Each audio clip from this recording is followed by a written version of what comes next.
Hiya guys, and welcome back. Yeah.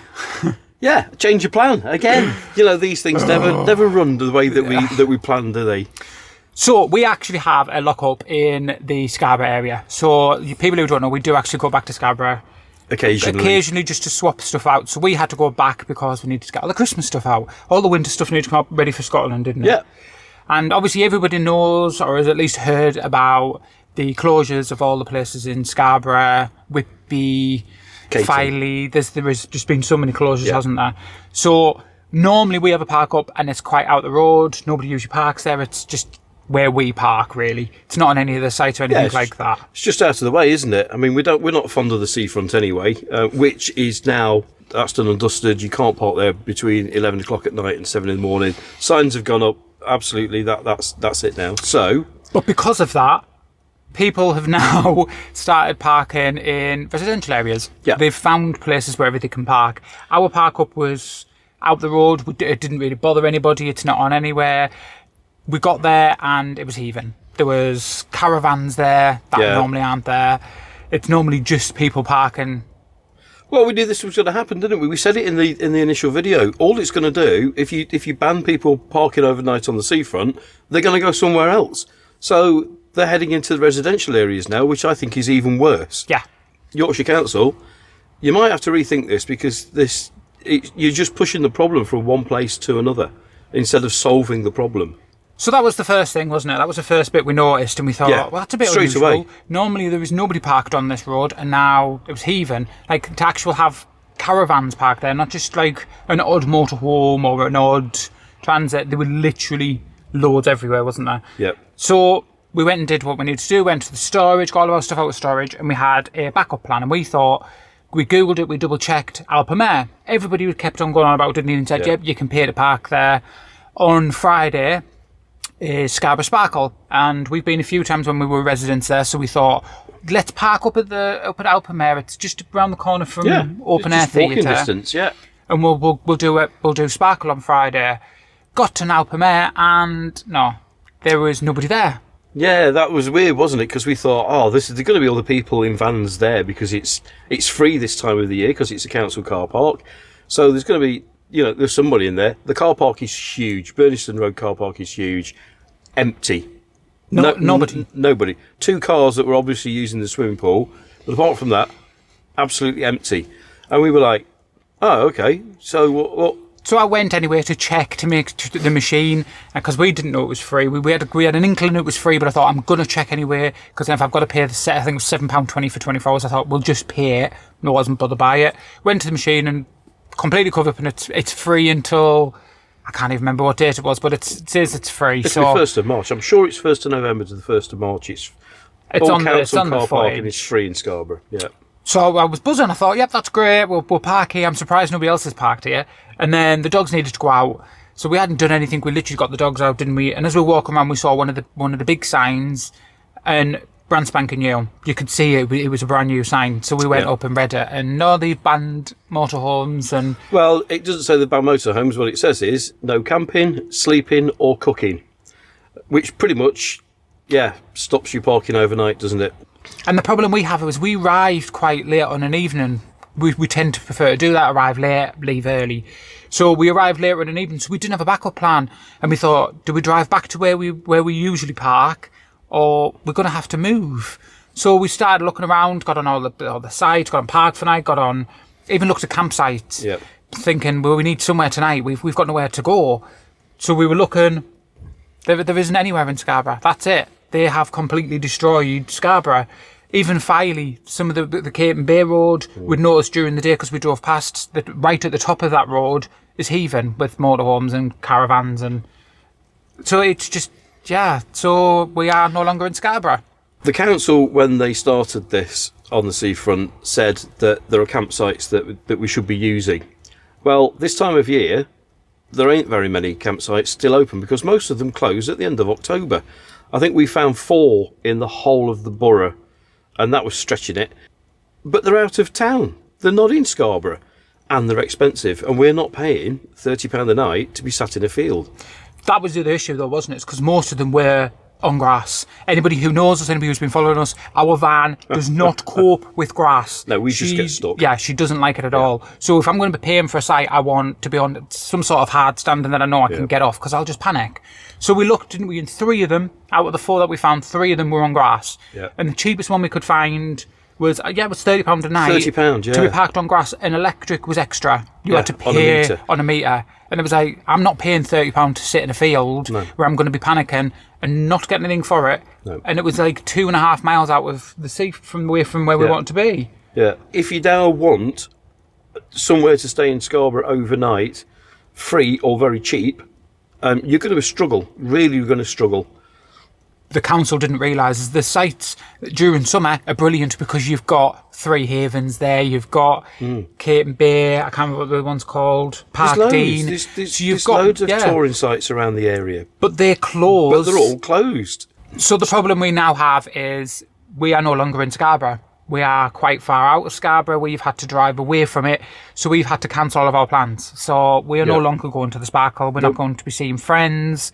We are not going to be spending any money. I needed Christmas stuff buying, and I thought I'll get them from the market because it's usually a really nice market. So Scarborough Council, well, North Yorkshire Council, you've lost our money. Yeah, well done. What I'd ask people to do, and we're going to do this, whether you can do it on the link that they've supplied or whether we can just email the council. Every time somebody goes to Scarborough and gets turned away, we need to tell the council that we've left Scarborough without spending a penny. That's what I think. It's just so they know how much trade that they're losing, and the shops, and the restaurants, and the cafes, and the fish and chip shops, and the arcades will soon find out that people aren't even going into Scarborough because you can't stop overnight. Well, I was more disappointed because I thought, right, okay, they've stopped the seafront, fine, I'll deal with it. But they've kept the Alpamare open, so I thought, oh, well, at least we've sort of got a backup plan. But these signs actually went up during the day. They weren't advertised. Nobody knew about it. We've seen a couple on Facebook have said that they were actually there, went to do their shopping and came back to their van, and the signs were in front of them. And that's kind of like, wait a minute, that isn't exactly fair by giving anybody a heads up of, right, okay, Alpamare will become non-okay for campers. But it's now got to the point where there isn't anywhere to park. Like, even during the daytime, you're now struggling because there is only now the seafront. Well, yeah, you can, but daytime.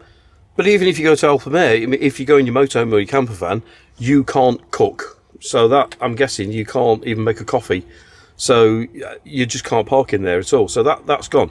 And as I said, that's a huge car park and it's empty. What a complete waste. So taxpayers who are paying their council tax to the council, you could reduce that by letting people stop on there. We'd paid £5 last night, wouldn't we? Well, I was compared to £7.20. I was £7.20, which it was. Expecting it to be £7.20. We were fully expecting to pay £7.20. We'd have been happy with that for the 24 hours. We'd have paid it, not a problem. We were meant to be there 3 nights. So today is Thursday, so we actually went there on the Wednesday with the plan to stop there until Saturday morning to do Scarborough Sparkle on the Friday night because it was within walking distance. And we knew we knew the area quite well. There is nowhere else to park. We Googled everywhere. We Google mapped it. We know the area ourselves. So we were like, can we go there? Can we go? And there is literally just nowhere. No. And the places that were on Park for Night and Search for Sites are either gone or completely full. Because there was also the pub, wasn't there? And they're charging £10 to stop overnight. And yeah, there is a good alternative, I guess. If you like pub stopovers, there's the Ivanhoe. They've got a couple of spaces up there, £10 a night, and you just book on their website. We'll put a link in below because it does look okay, and you get 10% off food and drink if you're dining in there as well. So I kind of like that idea. It doesn't force you to go in and have a meal and drink, so you just pay your money. You don't have to go in and eat and drink, but you can and you get 10% off. So I don't think that's too bad. So yeah, Ivanhoe, which is up Sea Life Centre way in Scarborough. So there is an alternative, but it's 2 spaces. We're talking about 70 vans, 80 vans here. Well, it's going to be and the rest because you'd have had the people on the seafront, then you'd have had the people that would have parked in Alpamare. Yeah. Then you'd have had the people that were at Filey. the people that were, so we've had to drive, so we are now the other side of Whitby. So we had to drive all the way through Whitby because Whitby's done exactly the same. Yep. There was nowhere to park last night. Yep. And it got to the point where we were about 9:30 sat and just going, we don't know what to do. So we found somewhere, it isn't exactly the best, but it was somewhere just to drop our heads while we're heading up to Durham. But it's just becoming so difficult, isn't it? It is becoming more and more difficult. I can't wait to get to Scotland. Honestly, as you know, I got my own way because I wanted to go to Scotland for Christmas anyway. But I can't wait to get up there now because I'm sick and tired of this country undervaluing the motorhomer and the camper vanner. And let's get this right. There's 350,000 motorhomes and camper vans registered. How many, camper vans that aren't registered as camper vans? How many converts as well on the roads? And England doesn't seem to want us, so we'll go somewhere else. It's fine. I don't understand how the tourist board haven't sat there and thought, wait a minute, that there is money to be had here. Every single time we've gone to places where it's pay to park, we've done it all over the place. Every time we've gone there, 9 times out of 10, there is people already there. So people are happy to pay to park. Yep.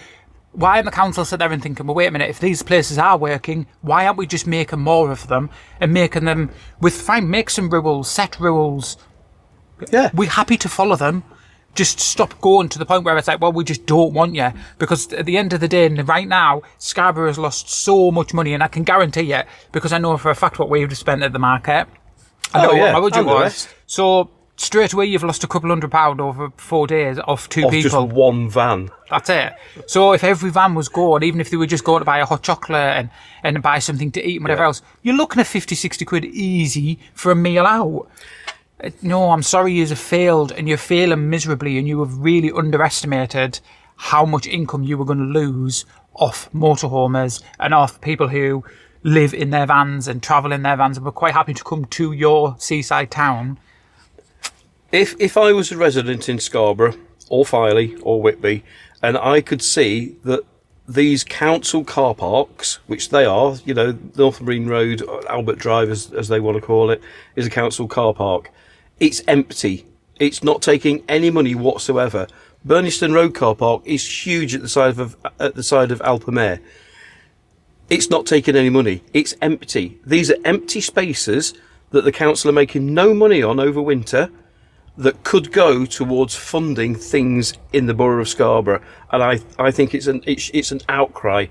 It's an absolute disgrace that they can't be bothered to put some rules in place and charge people overnight. People were paying the £10 for the 24 hours on the seafront, but they won't manage it. They won't manage a simple thing like putting some rules up and sending an enforcement officer around to make sure it's being done. They're quite happy to go around Filey, we know, and put tickets on cars that are parked 2 minutes over the 2 hours that they're allowed to be, but they can't send somebody round to make sure that motorhomes and camper vans that are willing to pay... And that are paying. Yeah, and were paying. I was going to say, this isn't like it was a free thing to do in the first place. You still had to pay. People were still paying. Yeah. It's not like we've gone there and we've just stayed for weeks on end and it's been completely free. No, they've paid during season to be there. I'm sorry, at some point they have to go shopping. We have to go and eat. We have to go out. Yep. We can't sit in a van for a week and not do anything. So the shops and businesses were making money off their motorhomers.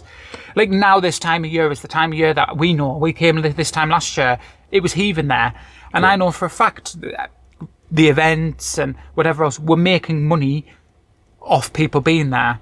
I'm sorry, they just don't understand, and they haven't took into consideration how much money that the motorhomers actually spend. And I think it is such a shame because Scarborough is a lovely little town, and I just think... Yeah, it is. Well, I lived in Filey for 14 years and had a nightclub in Scarborough, and I lived in Scarborough for 4 years before that. Yeah, and it's like second home to me, and not to be wanted, it hurts. It does a little bit. I just don't get it. I don't understand whose idea it was to say, I tell you what, let's just ban them all together. Instead of saying, look, have a space in between yous.